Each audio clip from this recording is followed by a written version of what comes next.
സ്തോത്രം. ആകാംക്ഷയോടിരിക്കണം, പ്രതീക്ഷയോടിരിക്കണം. വചനത്തിന്റെ ശക്തിയാൽ എല്ലാം മാറിപ്പോകും. വായിക്കാം 2 കൊരിന്ത്യർ 10-ാം അധ്യായം അതിൻ്റെ 3-4 വാക്യങ്ങൾ. ഞങ്ങൾ ജഡത്തിൽ സഞ്ചരിക്കുന്നവരെങ്കിലും ജഡപ്രകാരം പോരാടുന്നില്ല. ഞങ്ങളുടെ പോരിന്റെ ആയുധങ്ങളോ ജഡീകങ്ങളല്ല. പിന്നെ കോട്ടകളെ ഇടിക്കുവാൻ ദൈവസന്നിധിയിൽ ശക്തിയുള്ളവ തന്നെ. ഇവിടെ ആ സഭയ്ക്കകത്ത് പ്രസംഗമല്ല ആവശ്യം. സഭയ്ക്കകത്ത് വീരസാഹസികതകളൊന്നും അല്ല ആവശ്യം. സഭയ്ക്കകത്ത് ആവശ്യം ജീവിക്കാനുള്ള വഴിയാണ്. എങ്ങനെ ജീവിക്കാനുള്ള വഴി? വിശ്വാസിയായിട്ട് നിത്യതയെ ലക്ഷ്യം വെച്ച് നിത്യതയെ ലാക്കാക്കി ജീവിക്കുന്ന ഒരു കൂട്ടത്തെ വാർത്തെടുക്കുക എന്നുള്ളതാണ് സഭയുടെ ദൗത്യം. പുറത്ത് നമ്മൾ പ്രസംഗിക്കണം, എന്നിട്ട് അവരെ സഭയ്ക്കകത്ത് കയറ്റണം. സഭയ്ക്കകത്ത് കൊണ്ടുവന്ന് അവർക്ക് കൊടുക്കേണ്ട പോലെ കൊടുത്ത് വളർത്തി നിത്യതയിലെത്തിക്കണം. സ്തോത്രം. ഇവിടെ അപ്പോസ്തലൻ പഠിപ്പിക്കുക. എന്താ പഠിപ്പിച്ചത്? ഞങ്ങൾ ജഡത്തിൽ സഞ്ചരിക്കുന്നവരെങ്കിലും ജഡപ്രകാരം പോരാടുന്നില്ല. ഉറക്കെ പറ, ഞങ്ങൾ ജഡത്തിൽ സഞ്ചരിക്കുന്നവരെങ്കിലും ജഡപ്രകാരം പോരാടുന്നില്ല. അപ്പം പറഞ്ഞു വന്നത് എന്തുവാ? ചിലരൊക്കെ പോരാടുന്നുണ്ട്. അതെങ്ങനെ പോരാടുന്നു? ജഡത്തിൽ പോരാടുന്നു. ഉറക്കെ ഒരു ഹല്ലേലൂയ പറഞ്ഞേ. ഇടയ്ക്കിടയ്ക്ക് നിങ്ങൾ പറഞ്ഞോണം. ജഡത്തിൽ സഞ്ചരിക്കുന്നവർ എങ്കിലും, പക്ഷെ എങ്ങനെ പോരാടുന്നില്ല? ജഡപ്രകാരം. ശ്രദ്ധിച്ചിരിക്കണം, ജഡപ്രകാരം പോരാടുന്നു ഇല്ല. അപ്പം നമ്മുടെ ഈ ലോക ജീവിതത്തിൽ നമ്മൾ ഈ ശരീരമാണ്. നമ്മുടെ ഈ ശരീരത്തിൽ നമ്മൾ ഇരിക്കുന്നിടത്തോളം കാലം നമ്മൾ ജഡത്തിലായിരിക്കുന്നത്. റോമർ 8:7 മുതൽ. ജഡത്തിന്റെ ചിന്ത ദൈവത്തോട് ശത്രുത്വമാകുന്നു. അത് ദൈവത്തിന്റെ ന്യായപ്രമാണത്തിന് കീഴ്പ്പെടുവാൻ കഴിയുന്നതുമല്ല. ആമേൻ. ജഡസ്വഭാവമുള്ളവർക്ക് ദൈവത്തെ പ്രസാദിപ്പിക്കുവാൻ കഴിവില്ല. അടുത്ത വാക്യം.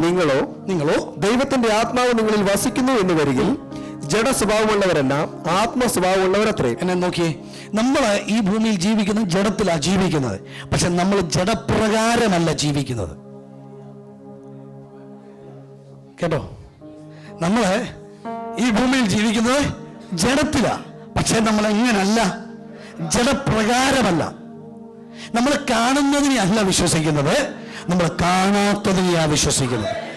എത്ര പേർക്ക് അവിടെ വരെ മനസ്സിലായോ? നമ്മൾ ഭൂമിയിൽ ജീവിക്കുന്ന ജഡത്തിലാ. പക്ഷെ നമ്മൾ എങ്ങനല്ല? ഉറക്കെ പറ, ജഡപ്രകാരമല്ല. നമ്മൾ ഭൂമിയിൽ, അതാ പൗലോസ് അപ്പോസ്തലൻ പറഞ്ഞു, നമ്മൾ ജഡത്തിൽ സഞ്ചരിക്കുന്നവരെങ്കിലും. കാരണം പണ്ട് ഞാൻ പറഞ്ഞു ഓർക്കുന്നുണ്ടോ? നമ്മുടെ വാഹനമാണ് ഈ ശരീരം. നമ്മുടെ വാഹനമാണ് ഈ ശരീരം. ഈ വാഹനത്തിൽ നമ്മൾ ഈ വാഹനത്തിനകത്ത് ഓടിക്കൊണ്ടിരിക്കുന്നതേ ഉള്ളൂ. പക്ഷെ ഈ വാഹനം പറയുന്ന പോലല്ല നമ്മൾ ഓടുന്നത്, നമ്മൾ പറയുന്ന പോലെ വാഹനം ഓടുന്നത്. समझ में आया? हम लोग गाड़ी में चलता है. ഗാഡിയിൽ പോകുന്നു, വണ്ടിയിൽ നമ്മൾ പോകുന്നു. പക്ഷെ വണ്ടി പറയുന്ന പോലാണോ നമ്മൾ പോകുന്നത്? വണ്ടി ഒന്ന് കൈവിട്ട് പോയി ഇഷ്ടമുള്ളിടത്തോളം പോകും. പക്ഷെ വണ്ടി പറയുന്നത് പോലല്ല നമ്മൾ പോകുന്നത്, നമ്മൾ പറയുന്ന പോലെ വണ്ടി പോകുന്നത്. അതുപോലെ നമ്മൾ ജഡത്തിൽ സഞ്ചരിക്കുന്നവരെങ്കിലും നമ്മൾ ജീവിക്കുന്നതും പോരാടുന്നതും ജഡപ്രകാരമല്ല, അകത്തിരിക്കുന്ന ആത്മാവ് പറയുന്നത് പോലെ ആയിരിക്കണം കാര്യങ്ങൾ നടക്കുന്നത്. അത്രയും മനസ്സിലായവർ ഒരു സ്തോത്രം കൂടെ പറഞ്ഞു. കാരണം ഒരു ദിവസം വണ്ടിയിൽ ഇറങ്ങി പോകേണ്ടവരാ നമ്മൾ. ഓർക്കുന്നുണ്ടോ നമ്മൾ പറഞ്ഞത്? വണ്ടി കൊണ്ട് പാർക്ക് ചെയ്ത് ചർച്ചിലോട്ട് നടന്നു വരുന്ന പോലെ നമ്മുടെ മരണം. വണ്ടി കൊണ്ട് പാർക്ക് ചെയ്ത് ചർച്ചിലേക്ക് കയറി വന്നതുപോലെ ഉള്ളൂ നമ്മുടെ ജീവിതം. കർത്താവ് വിളിക്കുമ്പോൾ വണ്ടി എന്ന് ബ്രേക്ക് പിടിച്ചു, നമ്മൾ വണ്ടിയിൽ നിന്ന് ഇറങ്ങി. ഇനി ബൈ വണ്ടി, ഇത്രയും കാലം എന്നെ കൊണ്ട് നടന്നതിന് നന്ദി എന്ന് പറഞ്ഞിട്ട് നമ്മൾ വാനമേഘേ അവൻ്റെ കൂടെ അങ്ങ് പോകും. അപ്പൊ നമ്മൾ ജഡപ്രകാരം ജീവിക്കുന്നവർ അല്ല, ജഡത്തിൽ സഞ്ചരിക്കുന്നവർ. ജഡമെന്ന് പറയുന്ന വാഹനത്തിൽ സഞ്ചരിക്കുന്നവരെങ്കിലും എങ്ങനല്ല? വാഹനത്തെ നിയന്ത്രിക്കുന്നവൻ മറ്റവനാ. ആരെ? നിന്റെ അകത്തിരിക്കുന്നവൻ. സ്തോത്രം. ഇവിടെ അപ്പം നമ്മൾ ജഡപ്രകാരം ചിന്തിക്കത്തില്ല. നമ്മൾ എങ്ങനെ ചിന്തിക്കത്തില്ല? എടാ, ജഡപ്രകാരമുള്ളവൻ 5 അപ്പം കാണുമെന്ന് പറയും. ഇത് 5 പേർക്ക് പോയിട്ട് ഒരാൾക്ക് കഴിക്കാൻ പറ്റത്തില്ല. പക്ഷെ ആത്മാവുള്ളവൻ പറയും ഇത് 5000-ത്തിനല്ല 15,000-ത്തിനും കഴിക്കാമെന്ന് പറയും. അതാണ് ആത്മാവിലുള്ള നടത്തിപ്പ് എന്ന് പറയുന്നത്. കാരണം ലോകമനുഷ്യൻ ജഡപ്രകാരം നടത്തപ്പെടുന്നവൻ, അവൻ ഈ ലോകത്തിലെ കണ്ടിട്ട് കാര്യങ്ങൾ പറയും, അവൻ വിടുതൽ കണ്ടിട്ട് കാര്യം പറയും. പക്ഷെ നമ്മൾ അതല്ല പറയുന്നത്. നമ്മൾ പറയും, ആത്മാവിൽ വിളിച്ചു പറയും, not by natural resource but by supernatural resource ഞങ്ങൾ തളിർക്കും, പൂക്കും, ഫലം കായ്ക്കും. അത് നമ്മൾ കണ്ടിട്ടല്ല പറയാൻ പോകുന്നത്. എങ്ങനെ? ഇവിടെ നോക്കിയാൽ നമ്മുടെ ദൈവം, നമ്മൾ വിശ്വസിക്കുന്ന ദൈവം മരുഭൂമിയെ മലർവാടിയാക്കാൻ കഴിയുന്നവനാണ്. സകല ദേശത്ത് ക്ഷാമം നടക്കുമ്പോൾ എന്നെ ഈ ദിവസങ്ങളിൽ ചിന്തിപ്പിച്ചൊരു ഭാഗം, നമ്മളെപ്പോലെ ആത്മാവുള്ള ഇസഹാക്ക് വിതച്ചപ്പോൾ അപ്പുറത്തും ഇപ്പുറത്തും ഒന്നും ഉണ്ടായില്ല. പക്ഷേ ഇവന്റെ വയലിൽ മാത്രം 100 മേനി കൊയ്തു. ഇതാണ് നാച്ചുറൽ അല്ല, ഇതിന് സൂപ്പർ നാച്ചുറൽ എന്ന് പറയും. ഞാനും നിങ്ങളും നടക്കാൻ പോകുന്നതും നടന്നുകൊണ്ടിരിക്കുന്നതും നാച്ചുറൽ ആയിട്ടല്ല, സൂപ്പർ നാച്ചുറൽ ആയിട്ടാ. വിശ്വസിക്കുന്നവർ മാത്രമേ കയ്യൊന്ന് അടിച്ച് ദൈവത്തിന് മഹത്വം കൊടുത്ത്.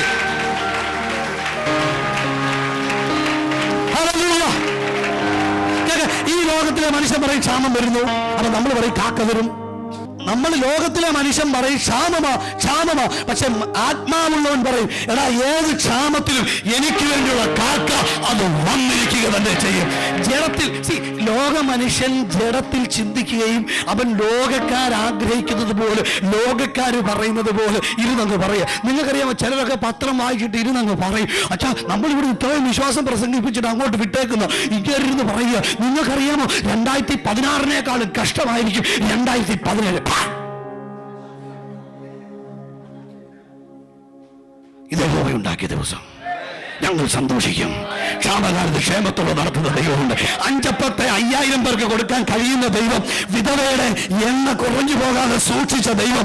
അമേൻ അമേൻ അമേൻ അമേൻ. വറവ് കാലത്ത്, ക്ഷാമകാലത്ത് ഏലിയാവിന് വേണ്ടി കാക്കി അയച്ച ദൈവം ഏത് ക്ഷാമത്തിലും, ഏത് വറവിലും, ഏത് ക്രൈസിസിലും എന്നെ പുലർത്താൻ മതിയായത് എന്ന് പറയുന്നതാണ് വിശ്വാസം. അങ്ങനെയുള്ളവരുടെ കൈകളടിച്ച് ദൈവത്തിന് നന്ദി തരാം. ജഡത്തിൽ സഞ്ചരിക്കുന്നു എങ്കിലും ഞങ്ങൾ ജഡപ്രകാരം പോരാടുന്നില്ല. അല്ലെങ്കിൽ ഇങ്ങോട്ട് നോക്കിയേ, എന്നെ നോക്കിയേ, ഞങ്ങൾ ജഡത്തിൽ സഞ്ചരിക്കുന്നു എങ്കിലും ജഡപ്രകാരം ഞങ്ങൾ ചിന്തിക്കുന്നില്ല. ഞങ്ങൾ ജഡത്തിൽ സഞ്ചരിക്കുന്നു എങ്കിലും ഞങ്ങൾ ജഡപ്രകാരം പ്രവർത്തിക്കുന്നില്ല. ഞങ്ങൾ ജഡത്തിൽ സഞ്ചരിക്കുന്നു എങ്കിലും അകത്തെനിക്ക് ഒരു പ്രമാണമുണ്ട്. ആ പ്രമാണം എന്ന് പറയുന്നത് അത്ര ഞങ്ങൾ വിളിച്ചു പറയുന്നത്. അപ്പോൾ നമ്മൾ ജഡത്തിൽ സഞ്ചരിക്കുന്നവർ എങ്കിലും ജഡപ്രകാരം പോരാടുന്നില്ല. അപ്പൊ പോരാട്ടമുണ്ട്.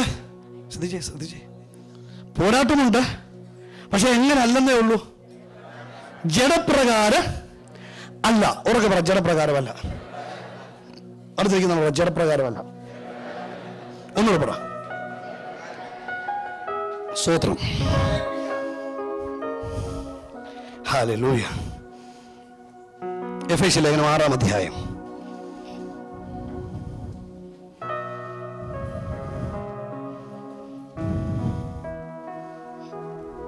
എഫേസ്യ ലേഖനം 6:11 വായിച്ചേ. പിശാചിന്റെ തന്ത്രങ്ങളോട് എതിർത്ത് നിൽക്കുവാൻ, പിശാചിന്റെ തന്ത്രങ്ങളോട് എതിർത്ത് നിൽക്കുവാൻ കഴിയേണ്ടതിന് ദൈവത്തിന്റെ സർവായുധ വർഗം ധരിച്ചുകൊണ്ട്. പിശാചിന് എന്തുണ്ട്? സ്കീംസ്. പറഞ്ഞേ, തന്ത്രങ്ങൾ. ഉറക്കെ പറ.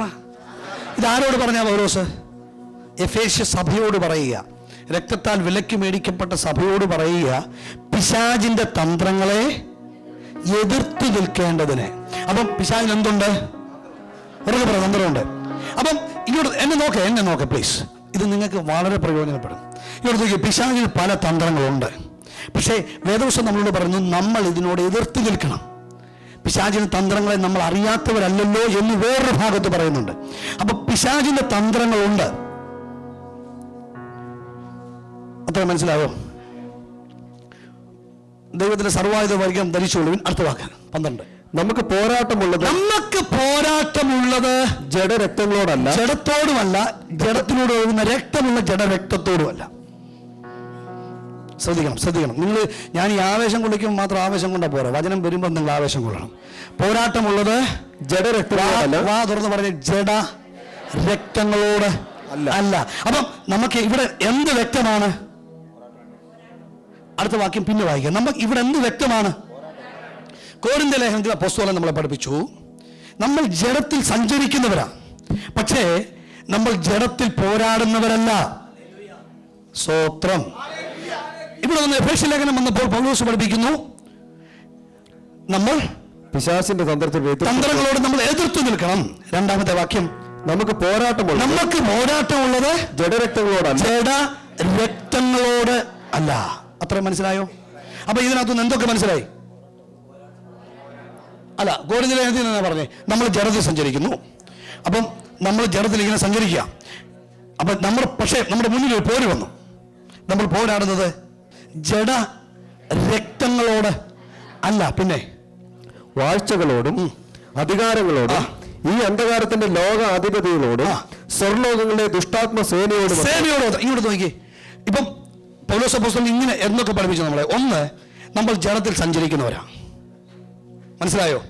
രണ്ട്, നമുക്ക് പോരാട്ടമുണ്ട്, പക്ഷെ നമ്മൾ ജഡത്തിൽ പോരാടത്തില്ല. അപ്പൊ എഫേസ്യ ലേഖനം എന്നാ പറഞ്ഞേ? നമുക്ക് പോരാട്ടമുള്ളത് ജഡരക്തങ്ങളോടല്ല, മോളിയാൻ്റെയോടല്ല, വർഗീസ് അച്ചാനോടല്ല, റോയിച്ചാനോടല്ല, ജോയി ബ്രദറിനോടല്ല. നമുക്ക് പോരാട്ടമുള്ളത് വാഴ്ചകളോടും അധികാരങ്ങളോടും ഈ ഈ സേനയോട് ജഡത്തിൽ പോരാടാൻ പറ്റുമോ?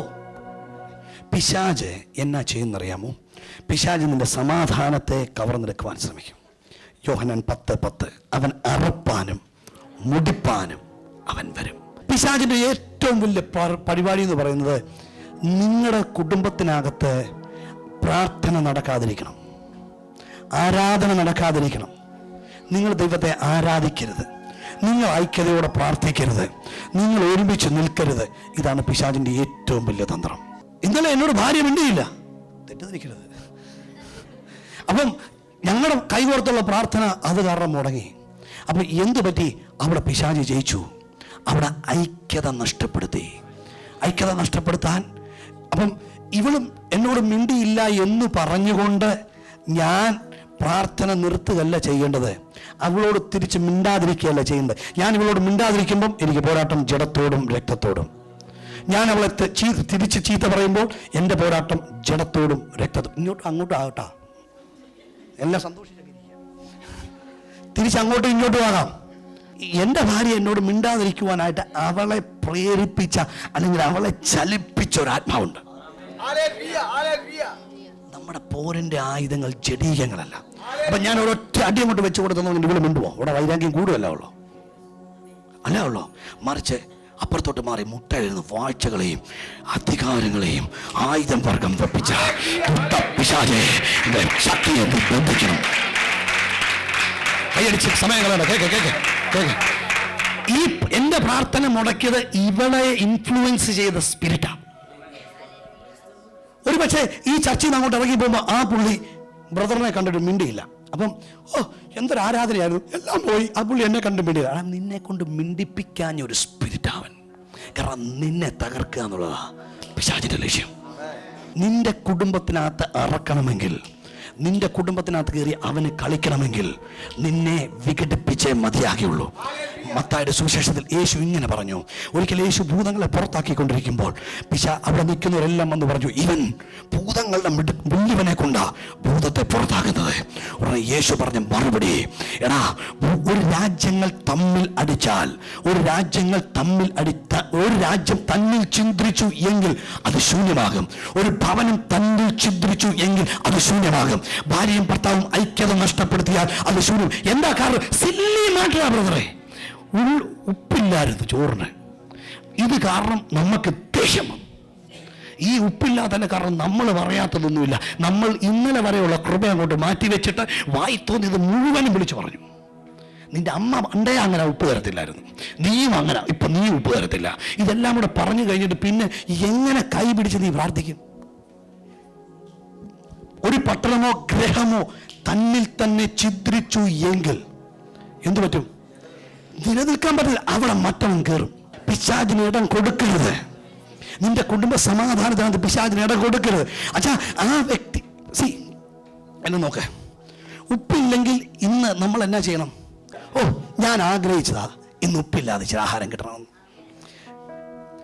ഉപ്പ് കൂടുതൽ വന്നപ്പോ എന്റെ ദൈവമേ സ്തോത്രം, ഇന്ന് ഉപ്പ് കൂടുതൽ കിട്ടിയതിനായി സ്തോത്രം. എടാ, ഇതാ പിശാചിന് തീറ്റി കൊടുക്കുന്നത്. മനസ്സിലാകുന്ന എത്ര പേരുണ്ട്? അവർ അങ്ങനെ സ്തോത്രം. കാരണം ഇവിടെയാണ് നിന്റെ ക്ഷമ പരീക്ഷിക്കപ്പെടുന്നത്. അല്ല, നിന്റെ കയ്യും നിന്റെ വായുമല്ല ആയുധം. നമ്മുടെ പോരിന്റെ ആയുധങ്ങളോ ജഡീകങ്ങളല്ല. ജഡീകങ്ങളല്ല. ഒത്തിരി കൈയടിക്കണ്ട. ജഡീകങ്ങളല്ല. നമ്മുടെ പോരിന്റെ ആയുധങ്ങൾ എന്തല്ല? ജഡീ. അവര് പറയുന്ന അതേ വാക്കി തിരിച്ചു പറയുന്ന ജഡീകായുധം. അവര് പറയുന്ന അതേ ടോണിൽ തിരിച്ചു പ്രവർത്തിക്കുന്നത് ജഡീകായുധം. മറിച്ച് നീ ക്രിസ്തുവിന്റെ ശിഷ്യനായതുകൊണ്ട് ക്രിസ്തുവിന്റെ സ്വഭാവത്തിൽ നീ തിരിച്ചു പറയുമ്പോൾ ആയുധം മാറി. എന്താ സംഭവിച്ചത്? ജഡീക ആയുധം ഉപയോഗിച്ച് ഒരു ആത്മീകന് ജയിക്കാൻ പറ്റത്തില്ല. എത്ര പേർക്ക് മനസ്സിലായി? എത്ര പേർക്ക് മനസ്സിലാകുന്നുണ്ട്? മനസ്സിലാകുന്നവരായി സ്തോത്രം പറഞ്ഞേ. നമുക്ക് പോരിന് ആയുധമുണ്ട്. പക്ഷെ നമ്മുടെ പോരിന്റെ ആയുധങ്ങൾ എന്തല്ല? ജഡീകങ്ങളല്ല. നമ്മുടെ കയ്യിലിരിക്കുന്നത് മാസ് ഡിസ്ട്രക്റ്റീവ് പ്രൊഡക്ട്സ് ആണ്. അസാധാരണ മിസൈലുകളാണ് നമ്മുടെ കയ്യിലിരിക്കുന്നത്. ഞാൻ അങ്ങോട്ട് വരിക. അതിനു മുമ്പ് നിങ്ങൾ കേൾക്കെ, നമ്മളെ ഇങ്ങോട്ട് നോക്കിയേ. അപ്പൊ പിശാചിന്റെ ഏറ്റവും വലിയ ലക്ഷ്യം എന്തുവാ? നിന്റെ സന്തോഷം കളയണം. അപ്പം വീട്ടിലോട്ട് ചെന്ന് കയറി എന്റെ വായിന്ന് അറിയാത്തൊരു വാക്ക് വന്നു. ഉടനെ ഭാര്യയുടെ സന്തോഷം. മരുഭൂമിയെ നീ മലർവാടി, ഇവിടെ നിന്ന് പാടുക. അവിടെ ചെന്നിട്ടാടാ ഈ പുള്ളിയുടെ മേൽ വ്യാപരിക്കുന്നതിന് ഒരു ശാസിക്ക്. മഞ്ജു ബ്രദർ ഇങ്ങനെ നടക്കുക. ഇത്രയും നല്ല മനുഷ്യനുണ്ടോ? ഇല്ല. എന്നാൽ ഈ പുള്ളി 2 സ്മോൾ അടിച്ചു കഴിഞ്ഞാൽ ബിന്ദു സിസ്റ്ററിന്റെ അനുഭവം എന്തായിരിക്കും? പുള്ളി നല്ല മനുഷ്യനാണ്, പക്ഷെ അകത്ത് കയറിയവനാ പ്രശ്നം ഉണ്ടാക്കുന്നത്. ഞാൻ അതിന് പകരം മഞ്ജു ബ്രദറെ ഇട്ട് തല്ലിയിട്ട് വല്ല കാര്യമുണ്ടോ? അകത്തുള്ളവനെ ഇറക്കി വിടാൻ നോക്കണം. അല്ലെങ്കിൽ ഇതല്ലേ കർത്താവ് പറഞ്ഞത്? അവിടെ വയ്ക്കാൻ പറയാം. ഇപ്പൊ മഞ്ജു ബ്രദറിന്റെ അകത്തിരിക്കുന്ന പുള്ളിയാണ് മഞ്ജു ബ്രദറിനെ കോപിപ്പിക്കുന്നത്. മഞ്ജു ബ്രദറിനെ കൊണ്ട് ആ ചീത്ത പറയിപ്പിക്കുന്നത്. ബിന്ദു സിസ്റ്റർ കേൾക്കുന്നുണ്ടോ? അവിടെ എഴുന്നേറ്റ് പോയി, എന്റെ കർത്താവേ. സിസ്റ്ററെ നിർത്തി വാ. കണ്ടോ, ഈ മഞ്ജു ബ്രദറിനെ കൊണ്ട് ഈ എഴുന്നേപ്പിച്ച് വിടിയിപ്പിക്കുന്ന ആരാ? അകത്തിരിക്കുന്ന ശക്തി. അപ്പൊ നമ്മൾ എന്താ ചെയ്യേണ്ടത്? അതിന് പകരം മഞ്ജു ബ്രദറിനോട് ഞാനും കട്ടിയ എന്ന് പറയുന്നതിന് പകരം മുട്ടനിന്ന് പ്രാർത്ഥിക്കേ, കർത്താവേ ഈ വ്യക്തിയിൽ വ്യാപരിക്കുന്ന അല്ല ഇൻഫ്ലുവൻസ് ചെയ്യുന്ന, അകത്തിരിക്കാൻ പറ്റത്തില്ല പക്ഷെ പുറമേ ഇരുന്ന് ചൊറിഞ്ഞ് നമ്മുടെ സമാധാനം കളയുന്ന, നമ്മുടെ നന്മയ്ക്ക് വിരുദ്ധമായി, നമ്മുടെ ഐക്യതയ്ക്ക് വിരുദ്ധമായി, നമ്മുടെ കുടുംബ പ്രാർത്ഥനയ്ക്ക് വിരുദ്ധമായി, നമ്മുടെ പ്രാർത്ഥനയ്ക്ക് വിരുദ്ധമായി, നമ്മുടെ ഒന്നിച്ചുള്ള തീരുമാനങ്ങൾക്ക് വിരുദ്ധമായി ആ വ്യക്തിയെ ഇൻഫ്ലുവൻസ് ചെയ്യുന്ന ശക്തിയെ നീ പ്രാർത്ഥനയിൽ ബന്ധിക്കണം. നമ്മളെ പോരിന്റെ ആയുധങ്ങളോ ജഡീകമല്ല. ജഡീകമല്ല. ഉറക്കെ പറ, ജഡീകമല്ല. നമുക്ക് നീ ആത്മീയനാ, നിനക്ക് ജഡത്തിൽ പോരാടി ജയിക്കാൻ പറ്റത്തില്ല. നീ ജഡത്തിൽ പോരാടി ജയിക്കാൻ പറ്റത്തില്ല. ഹല്ലേലൂയ. നിങ്ങൾക്ക് ജഡത്തിൽ ജയിക്കാൻ പറ്റത്തില്ല. അതിന് പകരം നമ്മൾ എങ്ങനെ പോരാടണം? പറഞ്ഞോട്ടെ, ഞാൻ ആത്മാവിൽ പോരാടാൻ വിളിക്കപ്പെടും. സ്തോത്രം. അപ്പൊ പിശാചിന്റെ ഏറ്റവും വലിയ തന്ത്രം ആ കുടുംബങ്ങൾക്കകത്ത് നിങ്ങൾ തമ്മിൽ ഡൈവോഴ്സ് ആകുമെന്നല്ല ഞാൻ പറഞ്ഞത്. നിങ്ങൾ തമ്മിൽ അങ്ങോട്ടും ഇങ്ങോട്ടും തിരിഞ്ഞ് നിങ്ങളുടെ കുടുംബത്തിൽ 4 ദിവസം സമാധാനമുണ്ട്, അടുത്ത 4 അത് പാസ്റ്ററെ എല്ലാ വീടുകളിലും ഒക്കെ അങ്ങനെയൊക്കെ ഇല്ലേ? അല്ല ബ്രദറെ, നീ വ്യത്യസ്തനാന്ന് ഞാൻ മുമ്പേ പറഞ്ഞില്ലായിരുന്നു. നിന്റെ വീട്ടിൽ എല്ലാ ദിവസവും യഹോവ ഉണ്ടാക്കിയ ദിവസമാണ്. നിന്റെ വീട് എല്ലാ ദിവസവും യഹോവ ഉണ്ടാക്കിയ ദിവസമാണ്. നിന്റെ നീതിമാന്റെ ഭവനത്തിൽ എന്തുണ്ടാകുമെന്നാണ് പറഞ്ഞേക്കുന്നത്? സന്തോഷമുണ്ടാകും, ഉല്ലാസമുണ്ടാകും. ഉല്ലാസത്തിന്റെയും ജയത്തിന്റെയും ഘോഷം. നീതിമാന്റെ വീട്ടിൽ നിന്ന് പാത്രങ്ങൾ പുറത്തു പോകുന്ന ശബ്ദമല്ല. നീതിമാന്റെ വീട്ടിൽ നിന്ന് അസഭ്യം പറയുന്ന ശബ്ദമല്ല. നീതിമാന്റെ വീട്ടിൽ നിന്ന് പ്രതികൂലത്തിന്റെ ശബ്ദമല്ല. പാത്രങ്ങൾ ഇടിച്ചു കയറുന്ന ശബ്ദമല്ല. നീതിമാന്റെ ഭവനത്തിൽ നിന്നും സ്തുതിയുടെയും ശബ്ദത്തിന്റെയും ശബ്ദമുള്ളത്. ഇത് മുഴക്കാതിരിക്കാനുള്ള പിശാചിന്റെ ലക്ഷ്യം. എത്ര പേർക്ക് മനസ്സിലായി? ഇതുവരെ കണ്ണു നടച്ചേ, ഇതുവരെ കർത്താവിനോട് സംസാരിച്ചെന്ന് പറയുന്ന ഒരു കൈ ഉയർത്തി സ്വതന്ത്രം ചെയ്തേ. അപ്പം മിക്കവാറും എല്ലാവരോടും സംസാരിച്ചിട്ടുണ്ട്. പിന്നെ ചില മിടുക്കന്മാരൊക്കെ ഒതുക്കത്തില്ല, കൈ ഇങ്ങനെ കാണിച്ചു, സാരമില്ല. അപ്പൊ എവിടം വരെയായി? അപ്പൊ നീതിമാന്റെ ഭവനത്തിൽ ഉല്ലാസവും സന്തോഷവും പൊങ്ങാതിരിക്കുക. ഇവൻ ഉല്ലാസവും സന്തോഷവും ആയിക്കഴിഞ്ഞാൽ എന്നാ പറ്റും? ഇപ്പൊ ഞാൻ ചോദിക്കുക, ബാബുച്ചാന്റെ ശമ്പളം ഇന്ന് കുറച്ചാൽ ബാബുച്ചാൻ ഉടനെ പിന്നെ പ്രാർത്ഥന നിർത്തി, അയ്യോ കർത്താവേ, അയ്യോ നീ എന്നാലും ഇന്നില്ല ചെയ്തു. അങ്ങനല്ല. അവിടെ അല്ല നമ്മുടെ പോരാട്ടം. നമ്മുടെ ശമ്പളം കുറപ്പിച്ച് നമ്മളെ ഒന്ന് തകർക്കാൻ നോക്കിയ ആ പൈശാചിക ഇൻഫ്ലുവൻസ് ഉണ്ടല്ലോ, നമ്മുടെ മൂളിൽ ഇരുന്ന് പുള്ളിയുടെ മേൽ വ്യാപിച്ച് അതിനെ ബന്ധിക്കണം. നിങ്ങൾക്കറിയാമോ, ഒരിക്കൽ യേശു ഗദരദേശത്തേക്ക് വരിക. ഗദരദേശത്തേക്ക് വരുമ്പോൾ ഭയങ്കര കാറ്റുണ്ടായിട്ട് തിര പൊങ്ങി മേലോട്ട് വന്നപ്പോൾ യേശു തിരെ അടങ്ങെന്ന് പറഞ്ഞില്ല. കാരണം യേശുവിനറിയാം തിര പൊങ്ങുന്നത് ചുമ്മാ അങ്ങ് പോകുകയല്ല. തിരക്ക് ചുമ്മാ പൊങ്ങാൻ പറ്റത്തില്ല. തിരവെ പൊക്കിച്ചൊരു കാറ്റുണ്ട്. തിര പൊങ്ങുന്നതിന് പുറകിൽ പ്രവർത്തിച്ച ഒരു കാറ്റുണ്ട്. ആ കാറ്റിനെയാണ് നീ ശ്വാസിക്കേണ്ടത്. കാരണം എന്റെ യേശു തിരയെ ശാസിക്കുന്നത് വെള്ളം പറ്റിപ്പോയില്ലേ. അതുപോലെ പലപ്പോഴും പറ്റുന്നത്. നമ്മൾ എന്താ പറയുന്നത്? ജഡത്തിലാണ് പ്രശ്നമുണ്ട്. ജഡത്തിൽ പറ്റുമ്പോൾ എന്താ പറ്റുന്നത്? പലതും അങ്ങ് നിന്നു പോകുക. സ്നേഹം തണുത്തു പോകുന്നു, പ്രാർത്ഥന നിന്നു പോകുന്നു, ആരാധന നിന്നു പോകുന്നു. മറിച്ച് അവിടെ നീ ജയമെടുക്കണം. നീ മുട്ടാൽ നിന്ന് ക്ഷമ കാണിക്കണം, മുട്ടാൽ നിന്ന് പ്രാർത്ഥിക്കണം. കർത്താവേ, ഇതിന്റെ പിറകിൽ പ്രവർത്തിക്കുന്ന ആ കാറ്റിനെ ഞാൻ യേശുവിന്റെ നാമത്തിൽ ശാസിക്കുന്നു. എത്രപേർക്ക് മനസ്സിലാവുന്നുണ്ട്? അത് നിന്റെ സാമ്പത്തിക നന്മയായിക്കോട്ടെ, അത് നിന്റെ കുടുംബ സമാധാനമായിക്കോട്ടെ, അത് നിന്റെ തലമുറകളുടെ ഭാവി ആയിക്കോട്ടെ, what ever it may be. നിന്റെ സന്തോഷം കളയുന്ന, നിന്റെ സമാധാനം കളയുന്ന, നിന്റെ പ്രാർത്ഥനാ ജീവിതത്തെ മുടക്കുന്ന, നിന്റെ ആരാധന ജീവിതത്തെ മുടക്കുന്ന, നിന്റെ അകത്ത് ഭാരം കൊണ്ടിരുന്ന എന്തുമായിക്കോട്ടെ, അതിന് പിറകിൽ പ്രവർത്തിക്കുന്ന ഒരു വാഴ്ചയുണ്ട്, ഒരു അധികാരമുണ്ട്, ഒരു ശക്തിയുണ്ട്. അതിനെ നീ ശാസിക്കേ. നിങ്ങൾക്ക് എത്ര പേർക്ക് മനസ്സിലായി ഇത്രയും കാര്യങ്ങൾ? എന്റെ പൊന്നെ, ഞാൻ കെട്ടുകഥ പറയല്ല, ഒറിജിനൽ കാര്യമാണ് പറയുന്നത്. നമുക്ക് പോരാട്ടമുണ്ട്, പക്ഷെ ആരോടല്ലെന്നേ ഉള്ളൂ. എനിക്ക് പണ്ട് ഇതൊക്കെ എനിക്കറിയാത്ത കാലം ഉണ്ടായിരുന്നു. അപ്പൊ ആരെങ്കിലും എന്തെങ്കിലും പറയുമ്പോഴത്തേന് എനിക്കങ്ങ് ഭാരമാണ്, എനിക്കങ്ങ് ടെൻഷനാണ്. എന്നാൽ ഇവർ പറയും. പിന്നെ എനിക്ക് മനസ്സിലായി, ഞാൻ മുട്ടൽ എഴുതു, കർത്താവെ അതിന്റെ പുറകിൽ പിടയ്ക്കുന്നത് വ്യാപാരം. അതെന്താണെങ്കിലും ബന്ധിക്കാൻ, എന്റെ ആരാധന മുടക്കാൻ നോക്കുന്ന, എന്റെ സമാധാനം മുടക്കാൻ നോക്കുന്ന, എന്റെ വചനധ്യാനത്തെ മുടക്കാൻ നോക്കുന്ന, എന്റെ ആത്മീക സന്തോഷത്തെ കെടുത്താൻ നോക്കുന്ന ആ കാറ്റിനെ ഞാൻ യേശുവിന്റെ നാമത്തിൽ ശാസിക്കും. സ്വത്രം പ്രാക്ടീസ് ഇറ്റ്.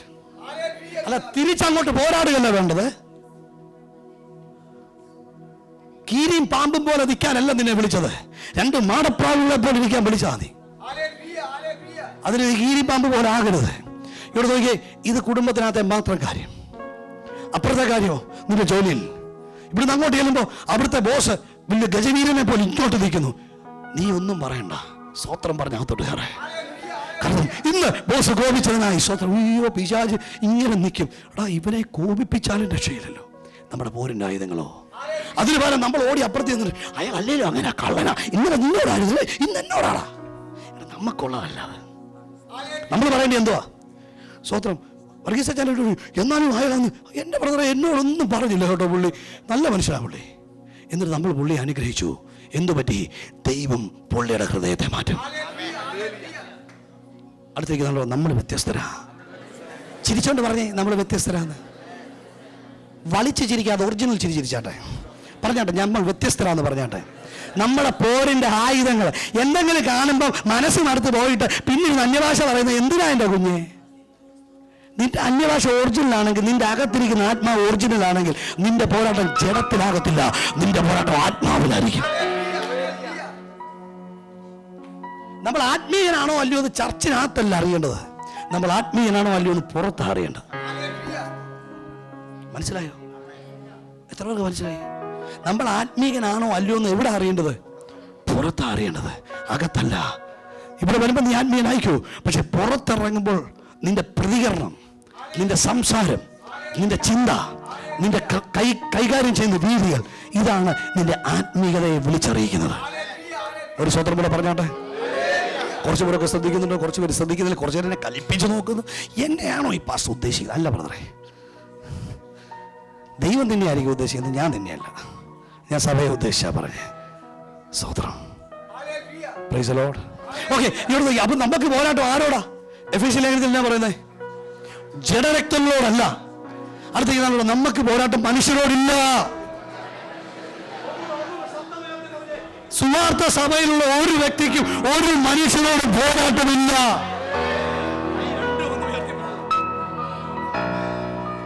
ചിലർക്ക് കൈപൊക്കി തീരുമാനം എടുക്കാൻ തയ്യാറല്ല.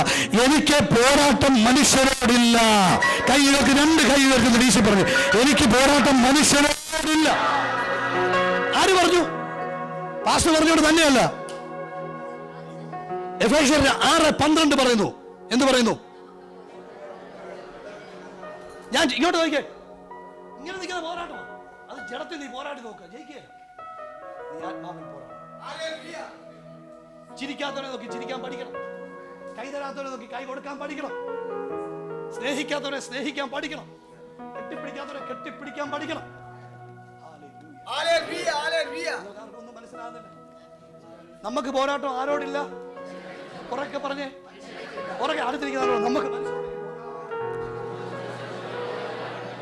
എന്നാൽ നമുക്ക് പോരാട്ടമുണ്ട്. ഇവനെ കൊണ്ട് നമ്മളെ പോരാടിപ്പിക്കുന്ന ഒരു സ്പിരിറ്റ് ഉണ്ട് അവരോട്. അതാണ് പറയുന്നത്, ജഡരക്തങ്ങളോടില്ല, പക്ഷേ വാഴ്ചകളോട്. ഇത്ര അനുഗ്രഹമായവർ മാത്രം കൈ ഉയർത്തി സ്തോത്രം ചെയ്തു. സ്തോത്രം, എനിക്ക് ഭയങ്കര സന്തോഷം. അടുത്തത് വാഴ്ചകളോടും അധികാരങ്ങളോടും ഈ അന്ധകാരത്തിന്റെ ലോക അധിപതികളോടും സ്വർലോകങ്ങളുടെ ദുഷ്ടാത്മ സേനയോടും. അപ്പൊ ഇത്രയും പേര് നമുക്കെതിരെ പോരാടുക. മനസ്സിലായി? ആരൊക്കെ പോരാടുന്നു? എന്തിനാ ഇവരെല്ലാം പോരാടുന്നത്?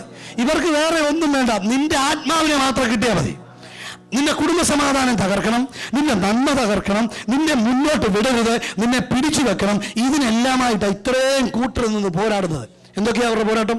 വാഴ്ചകളോടും അധികാരങ്ങളോടും ഈ അന്ധകാരത്തിന്റെ ലോക അധിപതികളോടും സ്വർലോകത്തിലെ ദുഷ്ടാത്മ സേനയോടുമത്ര. ഇവരെ നമുക്ക് ബാറ്റുണ്ടാക്കി വെച്ച് വെടിവെക്കാൻ പറ്റുമോ? നിന്റെ വാക്കുകൊണ്ട് ഇവരെ തോപ്പിക്കാൻ പറ്റുമോ? നീ പിണങ്ങി നടന്ന ഇവരെ തോപ്പിക്കാൻ പറ്റുമോ? ഇല്ല.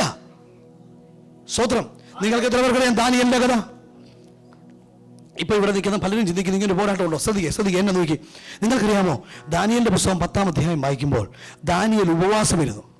ദാനിയേൽ 21 ദിവസം ഉപവാസം ഇരിക്കാൻ തീരുമാനിച്ചതല്ല ചോദിച്ചേ, അങ്ങനെ എഴുതിയിട്ടില്ല. ദാനിയേൽ ഉപവാസം ഇരുന്നു. 21-ാമത്തെ ദിവസമാണ് മറുപടി വന്നത്. പക്ഷേ പ്ലീസ് 21-ാമത്തെ ദിവസം മറുപടിയുമായിട്ട് ഗബ്രിയേൽ വരുമ്പോൾ ഗബ്രിയേൽ പറഞ്ഞ വാക്ക് എന്നാണെന്നറിയാമോ?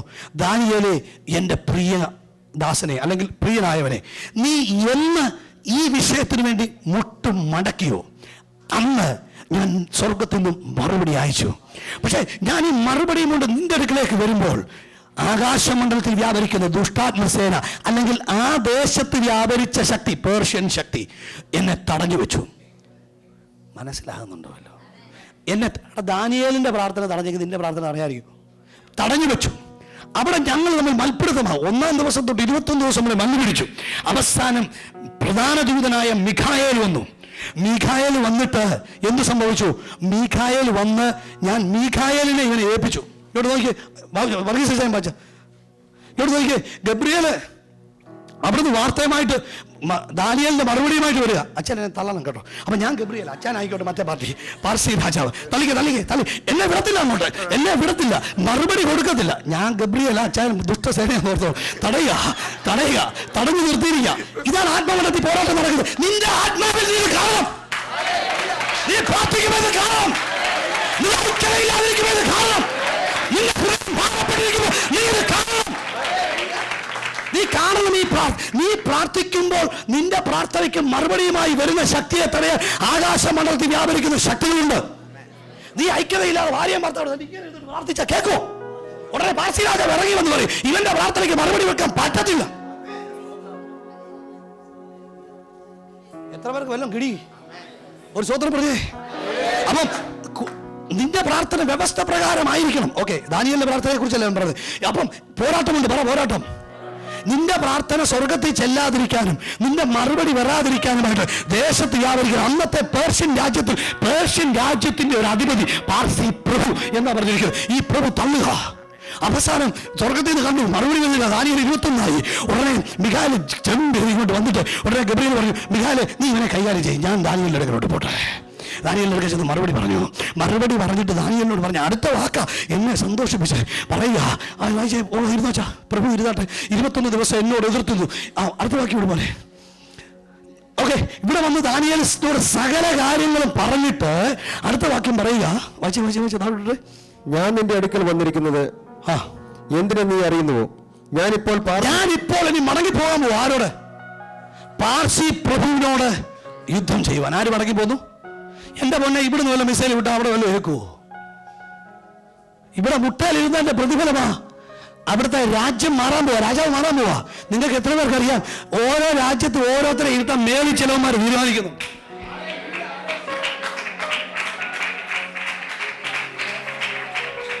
നമ്മുടെ പ്രാർത്ഥനയിൽ സംഭവിക്കുന്നത് നിങ്ങൾക്കറിയാൻ മേല. നിന്റെ പ്രാർത്ഥനയിൽ രാജ്യങ്ങളെ രാജാക്കന്മാരെ മാറ്റാൻ പറ്റും. ഇവിടെ പറയുക, ദാനിയേൽ പ്രാർത്ഥിച്ചപ്പോൾ ഭാരതത്തിന്റെ മുകളിലുള്ള ആത്മമണ്ഡലത്തിൽ വ്യാപിക്കുന്ന ചില ശക്തികളുണ്ട്. നീ പ്രാർത്ഥിക്കാൻ തയ്യാറാണ്. ഭാരതത്തിന്റെ മുകളിലെ ദേശാഭിമാനി ശക്തിയെ തകർത്ത് ദൈവത്തിന് അനുകൂലമായ രാജാവിനെ കേക്ക്. ഇവിടെ 70 ആഴ്ചവട്ടം കഴിഞ്ഞു. ദാനിയേലിന്റെ പുസ്തകം പറയുന്നു 70 ആഴ്ചവട്ടം കഴിഞ്ഞു. പാർസി പ്രഭു മാറിയേ പറ്റൂ, ഗ്രീക്ക് പ്രഭു വന്നേ പറ്റൂ. ഇവിടെ പറയാ, ഞാനിപ്പോൾ പാർസി പ്രഭുവിനോട് യുദ്ധം ചെയ്യാൻ മടങ്ങിപ്പോകും. ഞാൻ പുറപ്പെട്ട ശേഷം എന്ന് വെച്ചാൽ ഞാൻ അവനെ യുദ്ധം ചെയ്ത് വെട്ടി താഴെയിട്ട് കഴിയുമ്പോൾ യവനും ഗ്രീക്ക് പ്രഭു, ദൈവത്തിന്റെ വ്യവസ്ഥയായിരുന്നു ഗ്രീക്ക് പ്രഭു അവിടെ വരിക എന്നുള്ളത്. ഇപ്പൊ മനസ്സിലായോ? നിന്റെ പ്രാർത്ഥനയിൽ അസാധാരണ സംഭവങ്ങളാണ് നടക്കുന്നത്. നിന്റെ പ്രാർത്ഥനയിൽ രാജ്യങ്ങൾ രാജാക്കന്മാരെ മാറ്റാൻ പറ്റും. നിന്റെ പ്രാർത്ഥനയിൽ രാജ്യത്തിലെ പ്രശ്നങ്ങളെ മാറ്റാൻ പറ്റും. നിന്റെ പ്രാർത്ഥനയിൽ കുടുംബ പ്രശ്നങ്ങളെ മാറ്റാൻ പറ്റും. നിന്റെ പ്രാർത്ഥനയിൽ സ്ഥിതികളെ മാറ്റാൻ പറ്റും. നിന്റെ പ്രാർത്ഥനയിൽ അവസ്ഥകളെ മാറ്റാൻ പറ്റും. നിനക്ക് വേണ്ടി പലപ്പോഴും നമ്മളിങ്ങനെ മുട്ടാൻ നിന്ന് കർത്താവേ സ്തോത്രം, ഞങ്ങളെ നടത്തിയതിനായി സ്തോത്രം, ഇങ്ങനെ പ്രാർത്ഥിക്കുകയല്ല വേണ്ടത്. നീ പോരാടി പ്രാർത്ഥിക്കുമ്പോൾ അന്ധകാര മണ്ഡലങ്ങൾക്ക് ഇടി കിട്ടിക്കൊണ്ടിരിക്കുക. നിന്റെ ഓരോ പ്രാർത്ഥനകളും ദേശത്ത് വ്യാപരിക്കുക.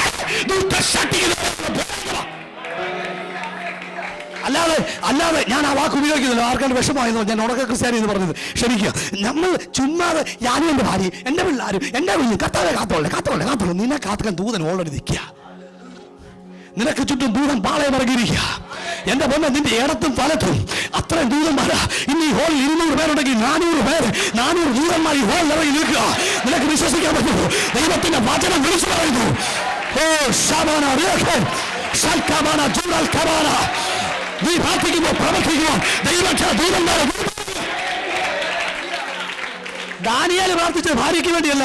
ദാനിയേൽ പ്രാർത്ഥിച്ച ചരിത്രം മാറാനാ. ചരിത്രം മാറാൻ ദാനിയേൽ പ്രാർത്ഥിച്ചപ്പോൾ അവിടെ മീഖായേൽ ഇറങ്ങി വന്നു.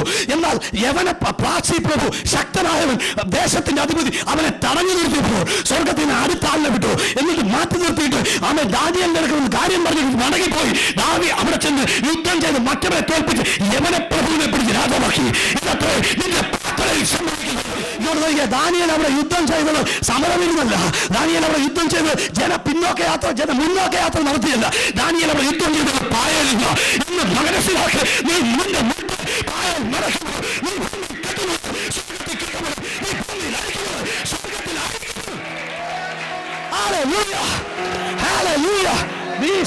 നീ ഭൂമിയിൽ കെട്ടുന്നത്. ഇവിടെ നോക്കി, നിങ്ങളുടെ പ്രാർത്ഥനാ മുറിയിൽ സംഭവിക്കുന്ന അസാധാരണമാണ്. നിന്റെ പ്രാർത്ഥനയിൽ അസാധാരണ നടക്കാം. അടുത്തേക്ക് നിന്റെ കൈ കൊടുത്തവരെ നമ്മുടെ പോരിന്റെ ആയുധങ്ങൾ ജനീകളല്ല. സ്വത്രം ഇവിടെ നോക്കിയാൽ ഇനി പടക്കം വെച്ചോടത്ത് നടക്കരുത്. ഐക്യതയില്ല നടക്കരുത്. അവരെ ഇവരുടെ കുറ്റം പറഞ്ഞിട്ട് നടക്കരുത്. നീ പോരാടുന്നത് ജഡത്തിലല്ല. അവനിൽ ഒരു കുറവ് കാണുന്നുണ്ടെങ്കിൽ ആ കുറവിന് പിന്നിൽ പ്രവർത്തിക്കുന്ന ആത്മാവിനെ നീ ശാസിച്ച് ജയിക്കണം. എന്റെ ഗുരു, എന്റെ യജമാനൻ, എന്റെ കർത്താവ് ജയിച്ചവനായതുകൊണ്ട് നിനക്ക് ജയം ഉറപ്പാ. Hallelujah, hallelujah. ദാനിയേലിന്റെ പ്രാർത്ഥനയിൽ അവിടുത്തെ ചരിത്രത്തെ ദൈവം മാറ്റിയെങ്കിൽ ഞാൻ ആത്മാവിൽ പറയട്ടെ, നിന്റെ പ്രാർത്ഥനയിലും നടക്കാം. നിന്റെ പ്രാർത്ഥനയിലും നടക്കാം. നിന്റെ പ്രാർത്ഥനയിൽ നടക്കും. നിന്റെ കുടുംബ പ്രാർത്ഥന ശക്തിപ്പെടുത്തേ. നിന്റെ കുടുംബ ആരാധന ശക്തിപ്പെടുത്തേ. നിന്റെ വചന ധ്യാനം ശക്തിപ്പെടുത്തേ. എവിടെ നോക്കിയേ, നമ്മുടെ പോരിന്റെ ആയുധങ്ങൾ ജഡീകളല്ല, പിന്നെന്തുവാ? പ്രാർത്ഥന, ആരാധന, വചനം. ഇതാ നമ്മുടെ ആയുധം. എടാ, ജോലിയിൽ പ്രശ്നം വരുന്നോ? നീ വാതുറന്ന് പ്രാർത്ഥിക്കേ. വാതുറന്ന് അതിന്റെ പിന്നിൽ പ്രവർത്തിക്കുന്ന ശക്തിയെ ബന്ധിക്കേ. എന്നിട്ട് വചനമാകുന്ന വാളെടുത്ത് 2 വാക്ക് പറ. വചനത്തിന് 2 വാക്ക് പറ. അവിടെ നീ ജയം കാണും. നിങ്ങൾ വിശ്വസിക്കേ. നിങ്ങളിത് വിശ്വസിക്കേ. നിങ്ങൾ ദൈവ മക്കളാണ്. നിങ്ങൾ അവകാശികളാണ്. അസാധാരണ അനുഭവങ്ങൾ നിങ്ങളുടെ ജീവിതത്തിൽ ഉണ്ടാകാൻ പോവാ. ആമേൻ. കർത്താവ് പറഞ്ഞു, നിങ്ങൾ പ്രാർത്ഥിക്കുമ്പോൾ നിങ്ങൾ എന്ത് കെട്ടുന്നോ അത് ദൂതൻ കെട്ടും. നിങ്ങൾ എന്തഴിക്കുന്നോ അത് ദൂതൻ അഴിക്കും. ഒരു പക്ഷേ ഇന്ന് നീ കാണുന്നില്ല, ദാനിയേൽ 21 ഇരുന്നു. ഹല്ലേലൂയ. പറഞ്ഞ ആത്മാവിൽ പോരാടണം. നിങ്ങൾ എന്ത് കെട്ടുന്നോ അത് സ്വർഗത്തിൽ കെട്ടപ്പെട്ടിരിക്കും. നിങ്ങൾ എന്തഴിക്കുന്നോ അർത്ഥം എന്താ? നിങ്ങൾ ആ തീരുമാനം എടുക്കുക. സഭ അധികാരത്തോട് എഴുന്നേറ്റ് നിങ്ങളുടെ കുടുംബത്തിനകത്ത് ശത്രു കലവറയ്ക്കാൻ നോക്കുമ്പോൾ, അസമാധാനം കൊണ്ടുവരാൻ നോക്കുമ്പോൾ, നിങ്ങൾ കൈ കോർത്ത് ചേർത്ത് പിടിച്ച് നിങ്ങൾ അതിനെ ഒന്ന് കെട്ടിയിട്ട് പിന്നെ നിങ്ങൾ അഴിക്കുന്നത് പോലെ കെട്ടിക്കിടക്കും. അതിന് പേര് അങ്ങോട്ടും ഇങ്ങോട്ടും പറഞ്ഞുകൊണ്ടിരുന്ന എന്നാ പറ്റുമെന്ന് അറിയാമോ? പിശാച് കയറി അമ്മാനമാണ്. അവൻ ആരെ നോക്കി നടക്കുക? എവിടെ ചിത്രമുണ്ടോ അവിടെ അവൻ കയറും. അതുകൊണ്ട് ചിത്രമുണ്ടാക്കുന്ന ആത്മാവിനെ ശാസിച്ച് പുറത്തു നിർത്തി, ഭാരം കൊണ്ടിരുന്ന ആത്മാവിനെ, സന്തോഷം കെടുത്തുന്ന ആത്മാവിനെ ശാസിച്ച് പുറത്താക്കിയിട്ട് ഇന്ന് മുഴുവൻ ഒരു ആത്മാവിൽ പോരാടുന്ന ഒരു പോരാളിയായി ഇവിടെ പറയുന്നത് നീ പ്രാർത്ഥിക്കുമ്പോൾ സംഭവിക്കുന്നുണ്ടോ? അവൻ കോരിത്തിലേക്ക് മടങ്ങി വന്നാട്ടെ. 1 Corinthians 2 Corinthians 10 അധ്യായം. ഞങ്ങളുടെ പോരിന്റെ ആയുധങ്ങളോ ജഡീകങ്ങളല്ല കോട്ടകളെ ഇടിപ്പാൻ. ഈ ആയുധത്തിനൊരു പ്രത്യേകതയുണ്ട്. ഈ ആയുധത്തിനൊരു പ്രത്യേകതയുണ്ട്. എന്റെ പൊന്നെ, എന്നെ നോക്ക്. ഈ ആയുധത്തിനൊരു പ്രത്യേകതയുണ്ട്. എന്താ?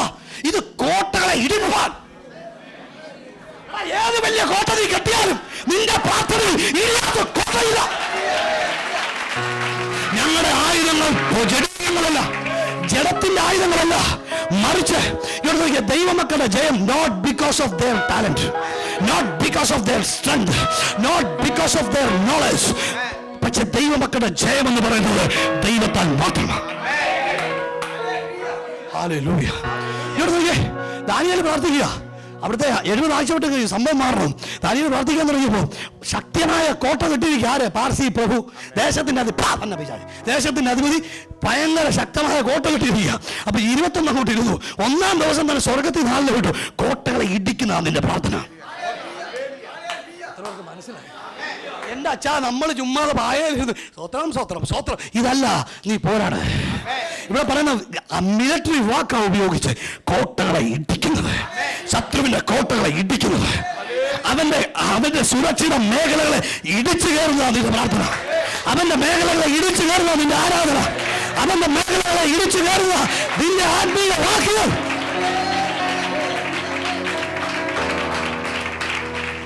ചിലരൊന്നും ഇഷ്ടപ്പെടുന്നില്ലെന്ന് തോന്നല്ലേ? കോട്ടകൾ ഇടിക്കാൻ താല്പര്യമില്ല, കാരണം ആ കോട്ടയ്ക്കകത്തൊക്കെ ഇരിക്കുക. ഇവിടെ നോക്കിയേ, ദൈവസഭ എന്ന് പറയുന്നത് എല്ലാ രീതിയിലും എക്യുപ്ഡായിരിക്കണം. നീ വിശുദ്ധിയുള്ളവനായിരിക്കണം. അതുപോലെ ഇപ്പം തന്നെ നീ മനസ്സിലാക്കി, നിന്റെ ഇരിക്കുന്നത് സാധാരണ പാറ്റൻ ടാങ്കൊന്നുമല്ല, നിന്റെ ഇരിക്കുന്ന അസാധാരണമാണ്. ആത്മമണ്ഡലത്തിലെ കോട്ടകളെ ഇടിക്കുന്ന അധികാരം, ആയുധം നിന്റെ ഇരിക്കുന്നത്. എവിടെ വരെ മനസ്സിലായി? ഇവിടെ നോക്കിയേ, ഇവിടെ പറയുക, ഞങ്ങളുടെ പോരിന്റെ ആയുധങ്ങൾ ഞാൻ വാക്കുകൊണ്ടല്ല അച്ഛനെ തള്ളാൻ പോകുന്നത്, എന്റെ കൈവക്കുകൊണ്ടല്ല, എന്റെ അറിവ് കൊണ്ടല്ല. അച്ഛൻ ചേട്ടാ ഞാൻ അടിക്കത്തൊന്നുമില്ല. എന്റെ കൈവക്ക് കൊണ്ടല്ല, എന്റെ ശക്തി കൊണ്ടല്ല, പിന്നെ കോട്ടകളെ ഇടിപ്പാൻ പിശാച് നിന്റെ കുടുംബത്തിന്റെ നന്മയ്ക്ക് നേരെ കെട്ടിയ കോട്ടയെ ആത്മാവിൽ കണ്ട് ഇടിക്കുന്നതാണ് നിന്റെ പ്രാർത്ഥന.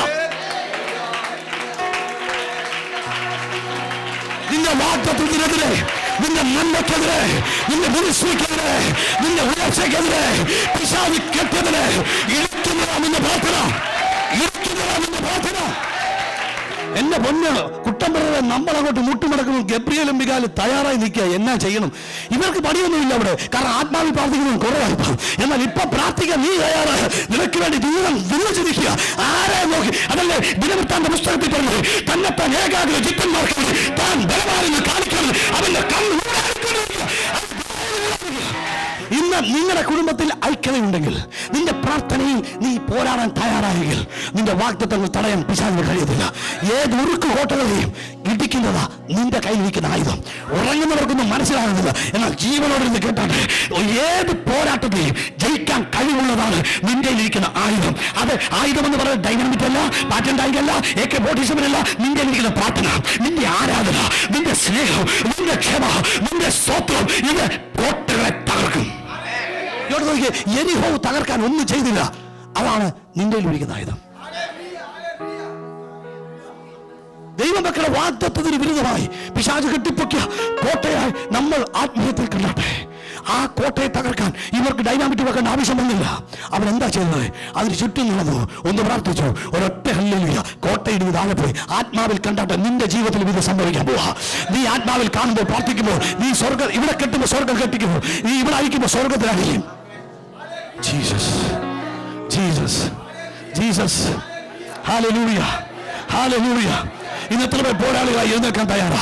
നിന്റെ തലമുറയെ തടഞ്ഞു വെക്കുന്ന, നിന്റെ നന്മയെ തടഞ്ഞു വെക്കുന്ന, നിന്റെ സഭയുടെ വളർച്ചയെ തടഞ്ഞു വെക്കുന്ന, ദേശത്ത് സഭയ്ക്ക് പരിഗണിച്ചിരിക്കുന്ന, ദേശത്ത് സഭയ്ക്ക് ഒരു അംഗം ബലം ഇത്ര ഉള്ളെന്ന് പറഞ്ഞു വാദിക്കുന്ന ദേശത്തിന്റെ ശക്തിയെ ബന്ധിക്കാൻ എത്ര പേർ എഴുന്നേൽക്കാൻ തയ്യാറാ?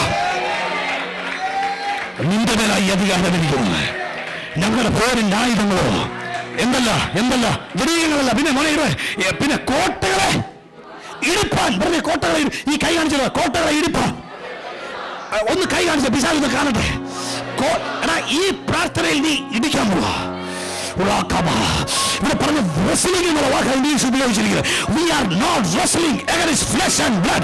ഞങ്ങൾ മല്ലയുദ്ധം നടത്തുന്നത് ജഡരക്തങ്ങളോടല്ല, പക്ഷെ ഞങ്ങൾ ആത്മാവിൽ ഓരോ ശത്രു, ഓരോ ആരാധന, ഓരോ പ്രാർത്ഥന അവന്റെ ശക്തിയെ ബന്ധിക്കുക. പറ, എനിക്കൊന്നും അസാധ്യമല്ല. പറ, എനിക്കൊന്നും അസാധ്യമല്ല. പ്രാർത്ഥനയിൽ അസാധ്യമായതൊന്നുമില്ല. പ്രാർത്ഥനയിൽ അസാധ്യമായതൊന്നുമില്ല. കോട്ടകളെ ഇടിക്കുന്ന ശക്തി എന്നെ ഉണ്ട്. കോട്ടകളെ ഇടിക്കുന്ന ശക്തി എന്നെ ഉണ്ട്. കോട്ടകളെ ദൈവസന്നിധിയിൽ ഇടിപ്പാൻ കഴിവുള്ളത്. മറ്റു വെച്ച് ഒന്ന് എഴുതട്ടെ. അടുത്ത വാക്യം മേലോട്ട് കയറുന്നത്. മേലോട്ട് കയറുന്നു. അടുത്തത് ഇടുവാക്യം. അവയാൽ ഞങ്ങൾ സങ്കല്പങ്ങളും ദൈവത്തിന്റെ പരിജ്ഞാനത്തിന് വിരോധമായി പൊങ്ങുന്ന എല്ലാ ഉയർച്ചയും ഇടിച്ചു കളയും. ഇതിന്റെ പ്രാർത്ഥന സംഭവിക്കുക. മേളിലേക്ക് വലിച്ചു താഴെയിടും. സങ്കല്പങ്ങളും ദൈവത്തിന്റെ പരിജ്ഞാനവും. ദേശത്ത് ഏത് ശക്തി വ്യാപരിച്ചാലും നീ പ്രാർത്ഥിക്കുന്ന മനുഷ്യനാണെങ്കിൽ അവൻ നിന്റെ കാലിൽ വീഴും. ചില പ്രാർത്ഥന പോരാളികളെ പൊങ്ങുമ്പോ ആത്മാവിൽ നീ പൊങ്ങുമ്പോ നീ ചിലവനെ വലിച്ചു, നീ ചിലവനെ നശിപ്പിക്കും. ഏത് വികാരത്തെ അച്ഛാ ആരാ പറയാ മാനസാന്തരപ്പെടുകയാണെന്ന്? ബാബുച്ചായ ശ്രദ്ധിച്ചേ. ആരാ പറഞ്ഞ മാനസാന്തരപ്പെടുന്നത്? കോരിന്ത്യ മ്ലേച്ഛതയുടെ നടുവിൽ കിടക്കുമ്പോൾ പൗലോസ് പറയുക, വചനം പ്രസംഗിച്ച വചനത്തിന്റെ പോഷത്വത്താൽ. അവിടെ പോയി തത്വജ്ഞാനമൊന്നും അടിച്ചിട്ടില്ല, അവിടെ പോയി വേറെ വല്ല വെടിക്കെട്ട് നടത്തിയിട്ടില്ല, അവിടെ പോയി കാശ് എറിഞ്ഞിട്ടില്ല. മറിച്ച് സത്യവചനം പ്രസംഗിച്ചപ്പോൾ വചനത്തിന്റെ ശക്തി കോരിന്ത്യ പട്ടണത്തെ മാറ്റി. വചനത്തിന്റെ ശക്തി പൗലോസ് പോയി കോരിന്തി കാശ് കൊടുത്തിട്ടല്ല മാനസാന്തരപ്പെടുന്നത്. പൗലോസ് എഫേസോസിൽ പോയി മന്ത്രവാദി മനസ്സാന്തരപ്പെടും എന്നൊന്നും പറഞ്ഞില്ല. സത്യവചനം അങ്ങോട്ട് പ്രസംഗിച്ചപ്പോൾ വേദപുസ്തകം പറയുന്നു, വചനത്തിൽ ശക്തിയുണ്ട്. നിന്റെ ഭവനത്തിലേക്ക് വചനം കയറട്ടെ, നിന്റെ ഭർത്താവിലേക്ക് വചനം കയറട്ടെ, നിന്റെ ഭാര്യയിലേക്ക് വചനം കയറട്ടെ. സത്യവചനം ചലിപ്പിക്കും, സത്യവചനം ജീവിപ്പിക്കും, സത്യവചനം മാറ്റിവെക്കും. കൊരിന്ത്യർ ലേഖനം 1-2 കൊരിന്ത്യർ 10. അവയാൽ ഞങ്ങൾ സങ്കല്പങ്ങളും ദൈവത്തിന്റെ പരിജ്ഞാനത്തിന് വിരോധമായി പൊങ്ങുന്ന എല്ലാ ഉയർച്ചയും ഇടിച്ചു കളയും. നിന്റെ കയ്യിലിരിക്കുന്ന ആയുധം ഇതാ. നിർത്താൻ പോവാ. നിന്റെ പ്രാർത്ഥന നിന്റെ ആയുധം. ഇവിടെ നോക്കിയേ, ഞാൻ ആദ്യം സർവായുധവർഗം പഠിപ്പിക്കാമെന്ന്. കർത്താവ് പറഞ്ഞ അത്രയൊന്നും പോകണ്ടടാ, ചുമ്മാ പ്രാർത്ഥിക്കാൻ പറഞ്ഞാൽ മതി, ആരാധിക്കാൻ പറഞ്ഞാൽ മതി, ഇടിക്കേണ്ടത് ഇടിഞ്ഞോളൂ. ഇങ്ങോട്ട് നോക്കിയേ, എരിഹോ ഇടിഞ്ഞത് സർവായുധവർഗത്തിന് തിയറി പഠിച്ചിട്ടല്ല. എരിഹോ ഇടിഞ്ഞത് ദൈവം പറഞ്ഞു, വട്ടം നടന്നോളാ. അച്ഛാ അവിടെ നിൽക്കുക, അച്ഛൻ മതിലായി ഇവിടെ വട്ടം നടന്നോളാ. 7-ാം പ്രാവശ്യം ഒറ്റ അല്ലലിയാ പറഞ്ഞു. എരിഹോ ഇടിഞ്ഞ് താഴെ പോയി. അവൻ പൗലോസ് ശീലാസ് കാരാഗ്രഹത്തിൽ കിടക്കുന്നു. ഏത് താക്കോലിട്ടാ തുറന്നെന്ന് പറഞ്ഞാട്ട് ഇപ്പൊ പറഞ്ഞ താക്കോല്, ഇപ്പൊ ഞാൻ പറഞ്ഞ താക്കോല് നിന്നെ ബന്ധിക്കാൻ ആരും ശക്തിക്ക് കഴിയത്തില്ല. Oh, Rabaka,